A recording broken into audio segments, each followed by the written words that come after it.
ஒரு அரகம் நிறைந்த கூட்டமா இது? இல்ல இல்லை, இது ஒரு மாநாடு. எது வாழ்றதா அர்த்தம்? மூச்சு விடுறதெல்லாம் வாழ்றதா? இல்ல. மூச்சு விடுபவன் எல்லாம் மனிதன் கிடையாது, முயற்சி செய்பவன் மட்டும்தான் மனிதன். ஒரு வரியில சொல்லணும்னா அத்தனைக்கும் நம்ம ஆசைப்படணுங்க. நண்பர்களே, நான் காத்திருந்தேன் என்றாவது ஒரு நாள் வரும் இந்த உலகத்திற்கு நான் யாருன்னு காட்டலாம். அழுது துண்டையெல்லாம் வர எனது வாழ்க்கையின் கடைசி வாய்ப்பு நண்பர்களே. 17 வயசு டிப்ரெஷன். நமக்கு என்ன தேவை? தன்னம்பிக்கை தேவை. நமக்கு என்ன தேவை? ஆசை தேவை. வாழணும்னு ஆசைப்படு, நீ வாழ முடியும். இந்த பிகினஸ், இந்த 7 எஸ் மாத்திரம் உங்க வாழ்க்கை மாறிவிடும் நண்பர்களே. 7 எஸ். எத்தனை எஸ்? டாக்டர் ஃபார்மர் அவருடைய புத்தகத்தை இப்பொழுது வெளியிடுகிறார். ஹெல்த்தியா இருக்கணும்னா என்ன பண்ணணும்னு நினைச்சா நம்ம புக் அதுக்கு ஒரு விடை தர மாதிரியான ஒரு புக்கா இருக்கணும். பட் நோயை வரக்கூடாதுன்னா இந்த புக்கு வந்து அவங்களுக்கு ஹெல்ப் பண்ணுன்ற ஒரு நோக்கத்தோட ஹெல்த் சீக்ரெட்ஸ் புக் லான்ச்சுக்கான டீசரை பார்த்தீங்க. ஒருத்தர் வந்து டாக்டர்கிட்ட போயிருக்காரு, சுகர் ரொம்ப அதிகமாக இருந்திருக்கு. டாக்டர் சொல்லியிருக்காரு டெய்லி 5 கிலோமீட்டர் நடங்க, டெய்லி 5 கிலோமீட்டர் நடங்கன்னு இருக்கார். அதுக்கு போனவன் சொல்லியிருக்கான், நடக்கிற காரியமாக சொல்லுங்க டாக்டர்ன்னு இருக்கான். அதுக்கு டாக்டர் சொல்லியிருக்காரு, நீ நடக்கலைன்னா தாண்டா உனக்கு காரியம் நடக்கும். இந்த மாதிரி ஆளுங்கள்லாம் என்ன நம்ம ஆள் இருக்கான் பாருங்க, டாக்டரே கன்ஃபியூஸ் பண்ணிடுவாங்க. யாரையுமே கன்ஃபியூஸ் பண்ண வேண்டாம். அதுக்கு தான் இந்த ஹெல்த் சீக்ரெட்ஸ் புக்கே. இந்த புத்தகத்தை வெளியிடுவதற்காக மரியாதைக்குரிய தேசிய விருது பெற்ற கவிஞர், எழுத்தாளர், பாடலாசிரியர், இயக்குனர், நடிகர் என பல முகங்களை கொண்ட நம் அன்பான அழைப்பை ஏற்று மைகல் சம்மிட் 2024க்கு வருகை புரிந்த பா. விஜய் அவர்களை ஒரு அரங்கம் நிறைந்த கைத்தட்டலோடு மேடைக்கு வருமாறு அன்புடன் அழைக்கிறேன். உங்கள் வாழ்க்கையில் மாற்றத்தை ஏற்படுத்திய டாக்டர் ஃபார்மர் அவர்களையும் மேடைக்கு வருமாறு அன்புடன் அழைக்கிறேன். 4, 3, 2, 1, 0. கவிஞர் பா. விஜய் அவர்கள் ஹெல்த் சீக்ரெட்ஸ் என்கிற டாக்டர் ஃபார்மர் அவருடைய புத்தகத்தை இப்பொழுது வெளியிடுகிறார். அரங்கம் நிறைந்த கைத்தட்டல் மக்களே. உங்களுடைய வாழ்க்கையில் மிகப்பெரிய மாற்றத்தை உருவாக்க போகிற பக்கங்கள் இதில் நிறைந்திருக்கு. ரொம்ப நாளா வந்து நம்ம ஸ்டூடெண்ட்ஸே புக் எழுதுங்க நல்லா இருக்கும் அப்படின்ற மாதிரி சொன்னாங்க. பட் ஒரு புக் எழுதுனா அது பொது மக்களுக்கு எளிமையாகவும் கொண்டு போய் சேர்க்கணும். அது ஒரு உண்மையிலேயே ஒரு வேல்யூபிளாக இருக்கணுன்றக்காக கொஞ்சம் டைம் எடுத்துக்கிட்டேன். ஸோ என்ன புக் எழுதலான்னு பார்க்கும்போது, சரி சோஷியல் மீடியாவில் இப்போ பார்த்தீங்கன்னா என்ன உட்பட நிறைய டாக்டர்ஸ் வந்து இதை சாப்பிடாத அதை சாப்பிடாத இது பண்ண அவங்களுக்கு தெரிஞ்ச விஷயம் சொல்லும் போது மக்கள் வந்து பார்த்தீங்கன்னா கொஞ்சம் கன்ஃபியூஸ் ஆயிடுறாங்க. அப்புறம் கேட்குறேன், எதை தான் நான் சாப்பிட்றது, எப்படி தான் நான் பண்ணணும். உண்மைதான் டாக்டர், அவ்வளோ வீடியோஸ் வரும்போது அப்போ எனக்கு என்ன தோணுச்சுன்னா, ஓகே யாராவது இதுக்கப்புறம் ஹெல்த்னா என்ன, டிசீஸ்னா என்ன, ஹெல்த்தியாக இருக்குன்னா என்ன பண்ணணும்னு நினச்சா நம்ம புக் அதுக்கு ஒரு விடை தர மாதிரியான ஒரு புக்காக இருக்கணும்.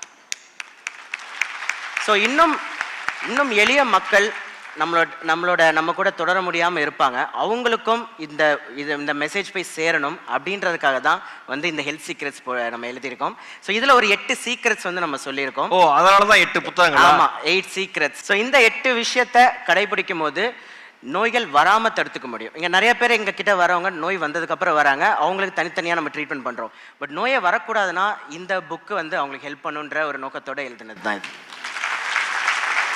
நம்ம மை ஹெல்த் சம்மிட் 2024க்கு என் இதயம் கவர்ந்த அன்பு தம்பி அவர்.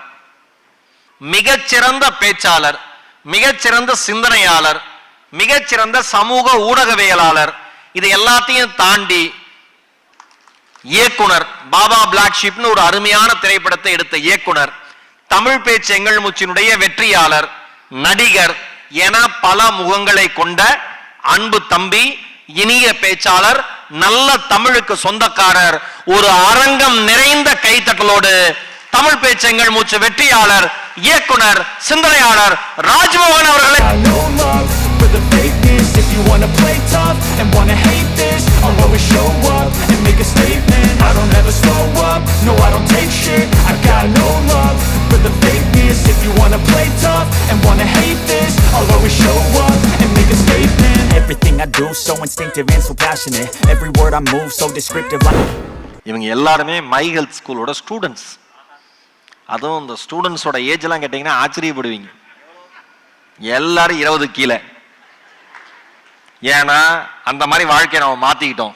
ஒன்னே ஒன்று சொல்றேன், உட்கார முடிஞ்சு உட்காந்து எந்திரிக்க முடிஞ்சா உங்களுக்கு வயசு 20 தான். வேற லாஜிக்கே கிடையாது. ஓகேவா? இப்படி இவ்வளவு அருமையான மாணவர்கள் முன்னாடியில என் திறமையான தம்பி அற்புதமான தமிழ் எடுத்து பேசுவார். மீண்டும் ஒரு அரங்கம் நிறைந்த கைத்தடல் அன்பு தம்பி ராஜ்மோகன் அவர்களுக்கு.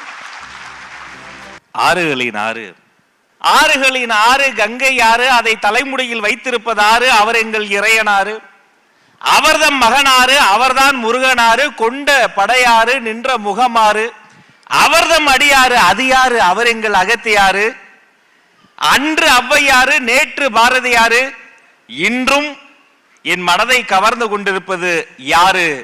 இந்த அரங்கில் சிரித்த முகத்தோடு இருக்கிறீர்களே, உங்களை தவிர வேறு யாரு? அடேங்கப்பா, ஒரு அரங்கம் நிறைந்த கூட்டமா இது? இல்லை இல்லை, இது ஒரு மாநாடு.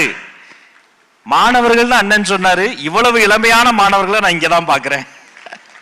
வாழ்க்கையில வாழ்றோமா? ஒரு நொடி யோசிச்சு பாருங்க. எது வாழ்றதா அர்த்தம்? மூச்சு விடுறதெல்லாம் வாழ்றதா? இல்ல. மூச்சு விடுபவன் எல்லாம் மனிதன் கிடையாது, முயற்சி செய்பவன் மட்டும்தான் மனிதன். அது மாதிரி வாழ்க்கையில எதையாவது முயற்சி பண்ணிக்கிட்டே இருக்கணும், வாழ்ந்துகிட்டே இருக்கணும். ஒரு வரியில சொல்லணும்னா அத்தனைக்கும் நம்ம ஆசைப்படணுங்க. என்ன எல்லாரும் ஆசைப்படக்கூடாதுன்னு சொல்லுவாங்க, இவர் ஆசைப்படுதுன்னு சொல்றாரு. ஆமா, ஆசைப்படணும். இந்த ஹோட்டலுக்கு போனா கிச்சன் பக்கத்துல நான் உட்கார மாட்டேன், அவன் சமைக்கிறத பார்த்தா நமக்கு சாப்பிட ஆசை போயிடும். தியேட்டருக்குலாம் போனேன்னு வச்சுக்கோங்க, ஏற்கனவே படம் பார்த்த கோஷ்டி இருக்கும், அது பக்கத்துல போய் நான் உட்கார மாட்டேன். 150 ரூபாய் டிக்கெட் எடுத்து சத்தியம் தியேட்டர்ல கும்கி படம் பார்க்க போய் உட்கார்ந்தேன். அப்படி பாப்கார்னை வச்சுக்கிட்டு படம் பார்க்கறேன். ஓப்பனிங் சீன்ல ஒருத்தன் என் காது கிட்ட வந்து சொன்னான், இந்த யானை செத்துரும் பாரு அப்படின்னா. அவர் ஏற்கனவே படம் பார்த்தவரு. நான் அதுக்கப்புறம் எங்க இருந்து லட்சுமி மேனனே பார்க்கல, யானையவே பார்த்துக்கிட்டு இருந்தேன். எப்ப சாவும் எப்ப சாவும். மன மகிழ்ச்சியா வாழக்கூடிய மனிதர்கள் பக்கத்துல தாங்க எப்பயுமே உட்காரணும். அதுக்கு ஒரு ஆசைப்படணும்.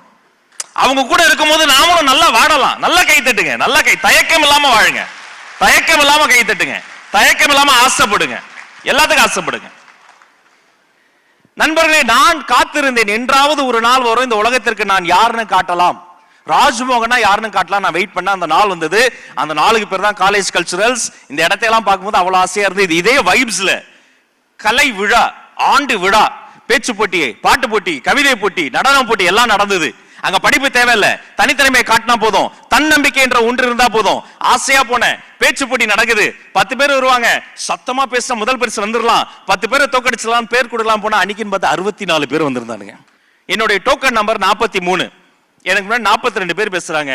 அன்னைக்குன்னு பார்த்தா அந்த 42 பேரும் அப்துல் கலாம் பத்தியே பேசுறானுங்க. எந்த அளவுக்குனா, இதுக்கு மேல ஐயாவே பிறந்து வந்தாலும் அவருக்கு பேசுறதுக்கு பாயிண்ட் இல்ல. நான் வித்தியாசமா ஏதாவது பண்ணலாம். நான் மேல போனேன், எனக்கு நீங்கள் கண்ட மாமனிதன் தலைப்பு கொடுத்தாங்க. என் சிந்தனை ஓட்டையை கலாம்ல இருந்து காந்திக்கு மாத்திக்கிட்டேன். மேல ஏறினேன், நான் அப்படி ஆரம்பிச்சேன். ஒரு ஊரில் ரயில் ஓடி கொண்டிருந்தது. ரயில் ஓடிய ஊரின் பெயர் தென்னாப்பிரிக்கா. ரயிலுக்குள் இருந்தது இந்திய இளைஞன். அந்த இந்திய இளைஞனின் கண்களில் கனவு இருந்தது, கைகளில் ஃபர்ஸ்ட் கிளாஸ் டிக்கெட் இருந்தது, அவர் பை நிறைய புத்தகம் இருந்தது, எல்லாம் இருந்தது. எனினும் அவரது முகம் பார்ப்பதற்கு என்னை போல கொஞ்சம் கருப்பாக இருந்தது. அவர் கருப்பாக இருந்த ஒரே காரணத்தால் கழுத்தை பிடித்து கீழே தள்ளினார்கள். கீழே விழுந்த மனிதனின் பெயர் மோகன்தாஸ், எழுந்து நின்ற மனிதனின் பெயர் மகாத்மா காந்தின்னு ஆரம்பிச்சாங்க. இதே மாதிரி கைத்தட்டல். அந்த நொடி கண்டுபிடிச்ச என்ன தெரியுமா? இந்த உலகத்துல வாயால வடை சுட்டு பொழைச்சுக்கலாங்கிறத கண்டுபிடிச்சேன். எல்லாரும் என்னைய பாக்குறாங்க.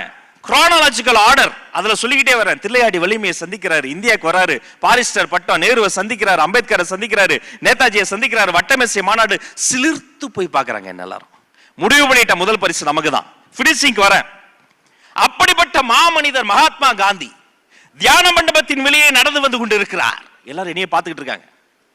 அவருக்கு எதிரிலே துப்பாக்கியை தூக்கி கொண்டு, சட்டுன்னு எனக்கு கோட்சே பேரு மறந்து போச்சு.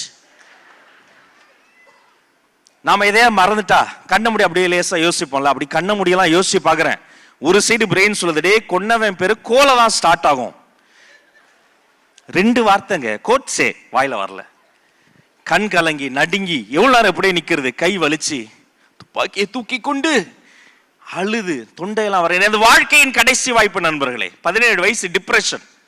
இங்க கூட சில பேருக்கு அதை வந்திருக்கலாம், மனச்சோர்வு. அந்த வயசுல டிப்ரெஷன்ல தப்பான முடிவு தான் எடுக்கணும் தோணும். அந்த மேடையில இருந்து இறங்கிட்ட யாருமே கை தட்டல. எனது வாழ்க்கையின் கடைசி வாய்ப்பு போச்சு, மொத்த காசு கொண்டு போய் கட்டி விட்டுருக்கிறேன். இறங்கி குடுன்னு ஓடுறேன். எனது காலேஜ் பின்னாடி ஒரு பாழும் கிணறு இருக்கும். ஓடுறேன், அந்த டிப்ரெஷன்ல மனச்சோர்வுல ஓடுறேன். ஓடி போய் அந்த பாழும் கிணத்தையும் தாண்டி கேன்டீனுக்கு போய் முட்டை பப்ஸ் வாங்கி சாப்பிட ஆரம்பிச்சிட்டேன். எவ்வளவு பெரிய சோகமோ சாப்பிட்டா சரியாகும் தெரியுமா? பப்ஸ், மென்டோஸ், ஃப்ரூட்டி இதுவும் போச்சா அப்படின்னு சாப்பிட்டுக்கிட்டு இருந்தேன். போட்டி முடிந்தது. அருமையான நடுவர்கள் முடிவை சொல்றாங்க. ஸ்பீக்கர்ல கேட்டுட்டு இருக்கேன். அந்த நடுவர் சொல்றாரு, எல்லாரும் நல்லா பேசுனீங்க, மாணவிகள் நல்லா பேசுனாங்க, நியூஸ் பேப்பர்லாம் படிங்க. எல்லாரும் நல்லா பேசினாலும் ஃபர்ஸ்ட் இயர் ஸ்டூடெண்ட் ராஜ்மோகன் ஒரு பையன் காந்தியை பத்தி வித்தியாசமா ஆரம்பிச்சு கிரானாலஜிக்கல் ஆர்டர்ல காந்தியை பத்தி கடகடன்னு சொல்லிக்கிட்டே வந்து கடைசியில காந்தி செத்த துக்கத்தை சொல்ல முடியாம அழுதுகிட்டே போடாம பாருங்க. அவனுக்கு தான் முதல் பரிசுன்றாரு. அதிர்ச்சியில பப்ஸை நான் அப்படியே முழுங்கிட்டேன். நம்ம மகேசன மாதிரி ஒரு பொண்ணு கத்துது மைக்ல, ராஜ்மோகன் எங்க இருந்தாலும் மேடைக்கு ஓடி வர முடியுது. இருமா நானே முழுங்கிக்கிட்டு இருக்கேன். அந்த அண்ணன் சொல்ற, தம்பி உன் பேர் சொல்ற, ஓரா ஓரான்றாரு. அங்கேயும் பாருங்க, கேன்டீன் காசு கேட்கல, உன் பேர் சொல்ற, முதல்ல போடா பரிசு வாங்கிட்டு வாடான்றாரு. ஓடுறேன், மேல ஓடுறேன், மேடைக்கு ஏறுறேன், கையெல்லாம் கொடுக்குறாங்க. அந்த ஜட்ஜ் அப்போ கிட்ட, தம்பி அதான் பரிசு ஜெயிச்சிட்டியே, முகம் ஏன் ஒரு மாதிரி இருக்கு? நான் சொன்னேன், சார் தொண்டையை அடைக்குது சார் அப்படின்னு. அதுக்கு அவர், ஏன்பா காந்தி அப்ப செத்த துக்கம் இனிமாவும் தொண்டையை அடைக்குது. இந்த ஒரு வாய்ப்பு நண்பர்களே. அடுத்த நாள் நான் யார் தெரியுமா? முதல் நாள் வரைக்கும் நான் வந்து last bench week student, arrear உள்ள ராஜ்மோகன். அடுத்த நாள் முதல் என் பேர் தெரியுமா? தமிழ் பேச்சு ராஜ்மோகன். நான் நடந்து போனா கை தட்டுவாங்க. பிரின்சிபல் என்ன பார்த்தா எழுந்து நின்று கை கொடுப்பார். என் காலேஜுக்காக பேச ஆரம்பிச்சேன், என்னுடைய மாவட்டத்துக்காக பேச ஆரம்பிச்சேன். பேச்சு போட்டிகளில் பரிசுகளை வாங்கி குவித்தேன். விஜய் தொலைக்காட்சியில் தமிழ்நாட்டின் தலை சிறந்த பேச்சாளருக்கான தேடல் நடத்துறாங்க. 38 மாவட்டத்திலிருந்து ஓராண்டு காலம் நடைபெற்றது. கிட்டத்தட்ட 1,00,000 போட்டியாளர்கள்.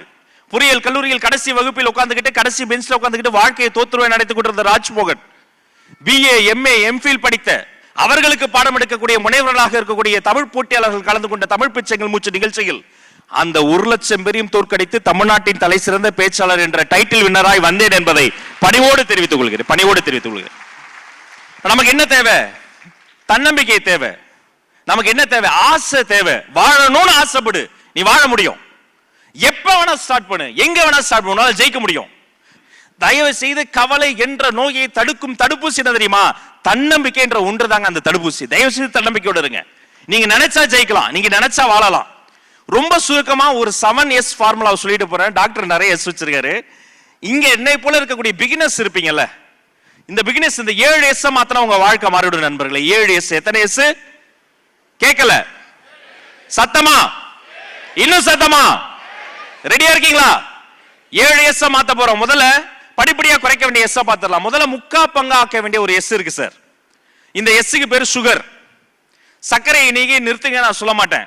முக்கா சக்கரை போட்டு ஒரு டீ காஃபி குடிங்களேன், 2வது நாளில இருந்து உங்க குளுக்கோஸ் லெவல் குறைய ஆரம்பிச்சிடும். 3வது நாள்ல இருந்து அதிகமா சக்கரை போட்டா இது காஃபி கிடையாதுமா, இது பாயாசம், எனக்கு வேண்டாம் நீங்க. அரை பங்கா குறைக்க வேண்டிய ஒரு எஸ் இருக்கு சார். அந்த எஸ்க்கு பேர் சால்ட். பாதி உப்பு போட்டு ஒரு காய் சாப்பிடுங்க, பாதி உப்பு போட்டு ஒரு கூட்டு சாப்பிடுங்க. ஒரு வாரம் ஒரு மாதிரி இருக்கும். 2வது வாரத்துல இருந்து உங்க முகத்துல புலிவு வரும். தேவையில்லாம உங்களுக்கு டென்ஷன் வராது, பிபி கண்ட்ரோல் ஆகும். 1/4 பங்கா ஆக்க வேண்டிய ஒரு எஸ் இருக்கு சார். அதுக்கு பேர் ஸ்ட்ரெஸ். எல்லாருக்கும் இருக்கு. எலான் மஸ்க்கு இருக்கு, புதிய பிரசிடென்ட் டொனால்டு ட்ரம்புக்கு இருக்கு. அப்ப இந்த 1/4 பங்கா குறைப்பது எப்படி? நான் எனது நாளில் மதிய உணவு சாப்பிட்ட பிறகு 1/4 மணி நேரம் அந்த ஸ்ட்ரெஸ்ஸுக்கு ஒதுக்கிடுவேன். கையில வச்சிருக்கேன் ஒரு கொல்லிக்கட்டை செல்போன், அது தூரம் வச்சிருவேன். ஜன்னலை திறந்து ஓரமா உட்காந்துக்குவேன். 1/4 மணி நேரம் அந்த ஒரு பிரச்சனையை பத்தி யோசிச்சு பேப்பர் பண்ண வச்சு எழுதுவேன். என்ன பிரச்சனை? இந்த இன்வெஸ்ட்மெண்ட் பண்ணோம், இன்னும் ரிட்டர்ன்ஸ் வரல, என்ன பண்ணா வரும்? ஒரு நல்ல ஒரு மேனேஜரை போட்டா வந்துடும், எழுதிடுவேன். கரண்ட் பில் கட்டணும், இன்னைக்குள்ள கட்டணும், ஆன்லைன்ல கட்ட முடியாது, அமௌண்ட் அதிகம், நேர்ல போன என்ன பண்ணலாம்? ஒரு ஆள் அப்பாயிண்ட் பண்ணா முடிஞ்சிடும், எழுதிடுவேன். முக்கா பங்கு ஆக்க வேண்டியது எஸ் சுகர், அரை பங்கு ஆக்க வேண்டியது சால்ட், 1/4 பங்கு ஆக்க வேண்டியது ஸ்ட்ரெஸ், 0 ஆக்க வேண்டிய ஒரு எஸ் இருக்குங்க. அதுக்கு பேர் சப்ஸ்டன்ஸ் அடிக்ஷன். ஆண்களுக்கு சிகரெட். கொஞ்சம் யோசிச்சு பாருங்க. சிங்கம், புலி, கரடி, ஜிராஃபி, டைனோசர் ஏதாவது ஒண்ணு ஒரு பேப்பர் எடுத்து 700 கெமிக்கல் அதுல கொட்டி சுருட்டி தான் வாயில தானே கொல்லி வச்சுக்குமா? நாம மட்டும் நான் பிறக்கும் போதே அதை பண்ணமா? கிடையாது மாப்பிள்ள. நாம என்ன சொல்லுவோம்? வேணாண்டா, எங்க அப்பா அதெல்லாம் பண்ணக்கூடாது சொல்லியிருக்காரு. அப்ப நான் அப்படிதான்டா சொல்லுவான். 10 வருஷம் கழிச்சு எனக்கு இது மாதிரி சொன்னானுங்க. 10 வருஷம் கழிச்சு அவனை பார்த்தா பழனி அடிவாரத்தில் அவன் சாமியார் ஆகி, அந்த நாத்தத்தை இன்னுமாடா அடிச்சுக்கிட்டு இருக்க, ஐ எம் a teetotaler அப்படிமா. தயவு செஞ்சு இந்த கருமத்தை தலையை சுத்தி தூக்கி போட்டுருங்க. 10 வருஷம் தம் அடிச்சா உங்க பரம்பரையில 3வது தலைமுறை உருவாகாது. 15 வருஷம் தம் அடிச்சா உங்க வீட்டில் இருக்கக்கூடிய பெண்கள் குழந்தைகளுக்கு பாசிவ் ஸ்மோக்கிங் மூலமா கேன்சர் வரும். 20 ஆண்டுகள் நீங்க தம் அடிச்சிட்டீங்கன்னு சொன்னா அந்த வீட்டில் இருக்கக்கூடிய எல்லாருக்குமே அவங்களுடைய ஆர்என்ஏ டிஎன்ஏ உள்ள இருக்க பாருங்க, ஆர்என்ஏல ஒரு டேமேஜை ஏற்படுத்துறீங்க. காசு கொடுத்து ஏன் சார் நம்ம பரம்பரை அழிக்கணும்? தலையை சுத்தி தூக்கி போட்டுருங்க. நீங்க தம் அடிக்கல, தம்மு தான் உங்களை அடிச்சுக்கிட்டு இருக்கு எத்தனை நாளா. தயவு செஞ்சு தூக்கி போட்டுருங்க. அது ரொம்ப எளிது, அதை விடுறது ரொம்ப ரொம்ப எளிது. இந்த நுரையீரல் இருக்கு பாருங்க, ஒண்ணும் கிடையாது. மூக்கு 2 ஓட்டை, உண்மையா? உள்ள இது தொண்டை கிட்ட 4 ஓட்டையா மாறும், உண்மையா? தொண்டையை தாண்டி போகும்போது 8 ஓட்டை, 8 16 ஆகும், 16 32 மாறி 30 மில்லியன் ஓட்டைகள் தான், 30 மில்லியன் மூக்கு தான் இந்த லங்ஸ். இந்த 30 மில்லியன் மூக்கையும் ஒரு நொடி தார வச்சு நம்ம நிறுத்தி அதை குடும்பப்படுத்தி ஊதிட்டு அப்படியே விடுறோம். எனக்கு ஆக பிடித்த எழுத்தாளர் பாலகுமாரன் கடைசி காலத்துல ஒரு கட்டுரை எழுதினாரு. அதை படிக்கும் போதே கண்ணீர் இருந்தது. தம் அடிச்சாதான் எழுத முடியும், தம் அடிச்சாதான் வாழ முடியும். எவ்வளவு பெரிய மூட நம்பிக்கையில வாழ்ந்துட்டேன். இன்னைக்கு நல்லா ஆக்சிஜன் மாஸ்க் இல்லாம போக முடியல, எனது லங்ஸ் போயிருச்சு. நான் இன்னும் கொஞ்ச நாள் உயிரோடு இருந்திருந்தா கல்கியோடைய பொன்னியின் செல்வன் போல இன்னொரு புத்தகத்தை எழுத மாட்டேனா, ஆசையா இருக்கு, ஆனா இது எனக்கு சின்ன வயசுல தோணலையேன்னு எழுதினாரு. தயவு செஞ்சு உங்க தலையை சுத்தி இந்த ஃபங்க்ஷன் முடியும் போது சிகரெட்டை தூக்கி போட்டுருங்க. ஆண்கள். பெண்களுக்கு ஒண்ணு இருக்கு, என்னது? சப்ஸ்டன்ஸ் அடிக்ஷன்னா ஷாப்பிங்.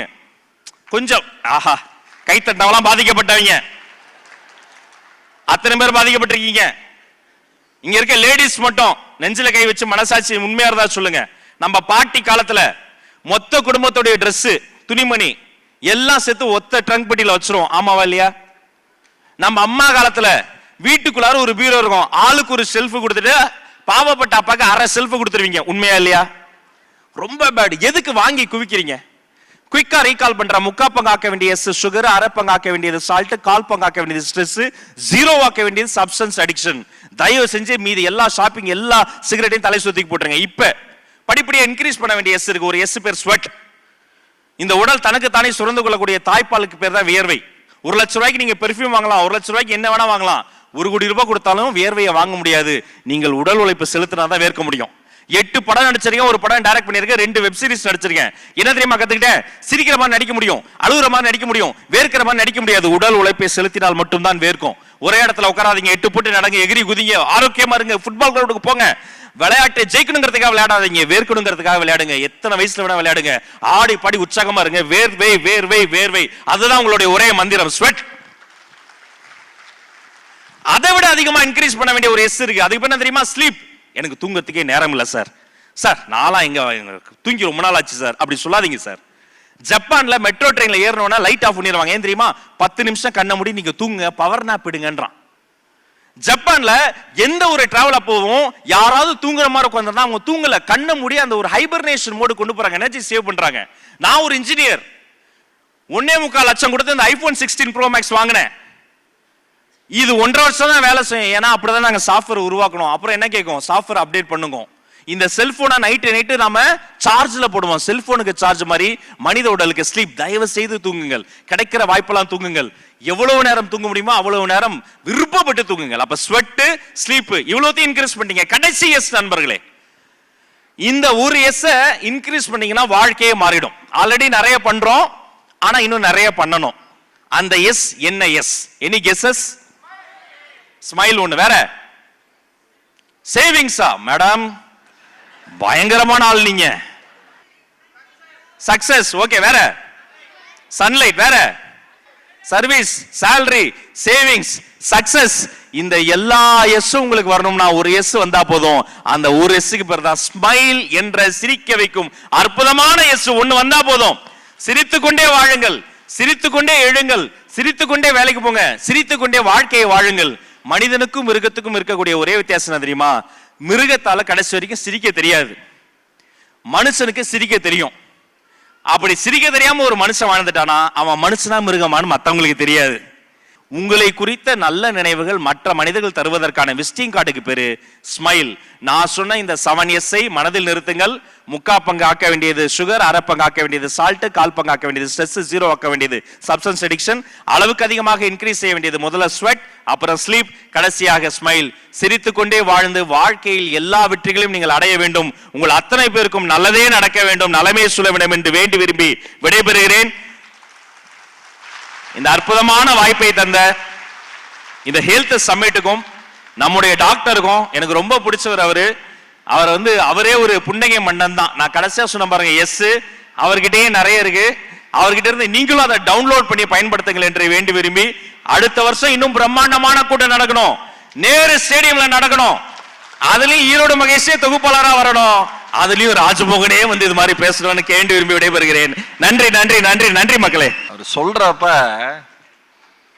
சீரட்டை பிடிக்கிறவங்களா இருந்தா பயமே வந்திருக்கு. அப்படியே அடுத்து வந்து அப்படியே அடைக்குது, எல்லா மூக்கும் அடைக்குது, குடும்பத்துக்கு இது பண்றாங்கிறப்ப நம்மளுக்கு குடிக்காதவனுக்கே குடிக்கிற மாதிரி பார்த்தமாவது. இவ்வளவு கொடுமையான விஷயம்.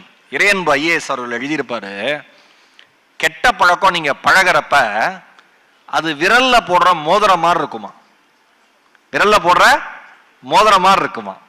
எப்ப வேணா அதை கழட்டிடலாம்னு நினைச்சுதான் ஆரம்பிப்பீங்களாம். ஆனா அந்த கெட்ட பழக்கம் தொடர்றப்ப அது கைரேகையா மாறிடுமா, உங்களால அழிக்கவே முடியாதான். ஏன் மோதிரத்தை மாட்டணும், ஏன் அது கைரேகையா மாறணும், கெட்ட பழக்கம் தான், அது கிட்டையே போகாதீங்கன்னு இருப்பாரு. எவ்வளவு அழகான வாசகம் பாருங்க. எனக்கு அப்படிதான் நம்ம ஊர்ல சமுதாய சிந்தனை வேணும்னா உடனே 4 பேர் சீரட்டு குடிச்சு வானத்துல மேகத்தை கிரியேட் பண்ணிடுவாங்க. தனக்குத்தானே வைக்கிற கொள்ளின்னு இருப்பாருங்க. உண்மைதானே? அருமையான பேச்சு. ராஜ்மோகன் அவர்களுக்கு வாழ்த்துக்கள். யாரு டாக்டர் யாரு ஃபார்மருங்கிறது இதை விட அழகான விளக்கம் யாராலையும் தர முடியாது. டாக்டர் ஃபார்மர் விருது.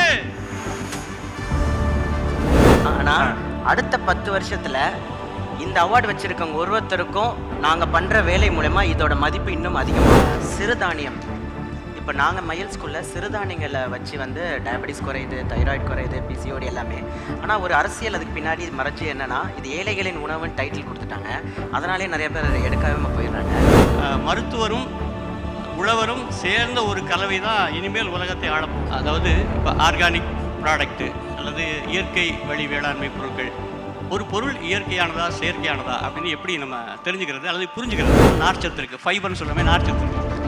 அப்போ அந்த நார்ச்சத்தை எடுத்துக்கிட்டாலே உங்களுக்கு தெரியும் மலச்சிக்கல் இருக்காது. மலச்சிக்கல் தான் எல்லா நோய்களுக்கும் ஆதி நோயின்னு சொல்லுவாங்க, டாக்டர் சொல்லுவாங்க. ஃபார்மர் ஆஸ்பெக்டில் இந்த சிறுதானியம் ஏன் ஒரு விவசாயி பண்ணணும், அதுக்கான முக்கியத்துவம் என்ன அப்படின்றத நீங்கள் நிறைய சொல்லியிருக்கீங்க. இவங்களுக்கு உங்களோட நாலேஜ் ஷேர் பண்ணுங்க. நம்ம நடக்க முடியுது, உட்கார முடியுது, எந்திரிக்க முடியுது. முக்கியமா சொல்றேன், கொரோனாக்கு அப்புறம் உயிரோடு இருக்க முடியுதுனாவே நம்மளாம் கோடீஸ்வரர்கள்.